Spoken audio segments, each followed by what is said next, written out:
ئەنێ چەمچەماڵیش لە سەریارگای سۆران یەکسانبوونی نووسی و با تاکە خاڵێکەوە گەڕایەوە. لە هەفتەی پێنجەمی خولی ناوی کوردستان سۆران میوانداری چەمچەماڵی کرد.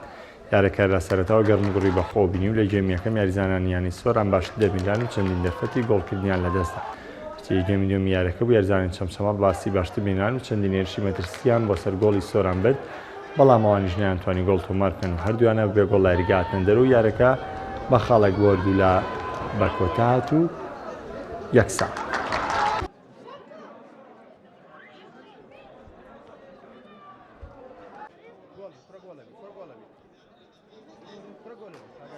سەرەتا بەناوی خۆی گەورە وەکو دیار بلاری ئەمڕۆ یاریەکی زۆر گرنگ و چارە نووساز بوو بێمە لە بەرامبەر ئەو هەموو هاندەرە زۆرە، یعنی چاوەڕێ ئەومان لێ دەکرا ئەمەش یعنی تەوقع ئەومان دەکرد دەمانەویست سێ خاڵ یاریەکە بەدەست بێنین بە ئەوی لەگەڵ هاندەر خۆمان شاد بکەینەوە، چونکە لە دوو یاری ڕابردوو لە یاریەک تووشی شکست هاتین لە یاری ناو یاریگای خۆشمان دوو خاڵمان لەدەستدا.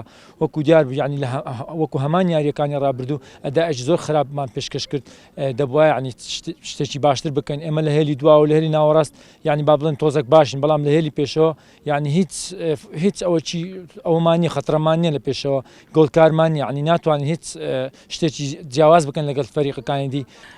ئێمە بەڕاستی سەرەتای هاتنمان ئاماجمان هێنانی سێ خاڵەکە بوو و لە بیدایەتی دەستپێکردنی یاری لە گێمی یەکەم یاریەکە یاریێکی ئازمام ناوەند بوو، هەردوو تیب ئاستی لە یەک نزیک بوو، زیاتر تۆپ لە نێوەندی یاریگا بۆ زیاتر تۆپ لە نێوەندی یاریگا بوو، فرسی محقق بەو شێوازە دروست نەبوو لە بەدلی یەکەم.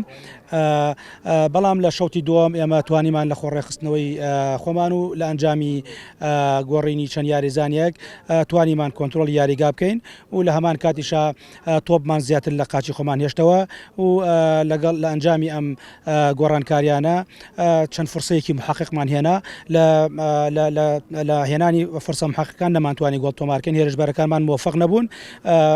لە کۆتاییەکانی یاری ئەمە سێ حاڵەتی 100% لە ناوچەی سزا یاریزانمان خۆیان و گۆڵچیمانەوە نەیانتوانی گۆڵ تۆمار بکەن. بەرحاڵ ئێمە وەکو بیداد وتم ئێمە بۆ سێ خاڵەکە ئاماژمان سێ خاڵەکە بوو، لە کۆتاییشدا خاڵێک لە یاریگای سۆران بەڕاستی بەدەست بەتاڵی ناگەڕێینەوە.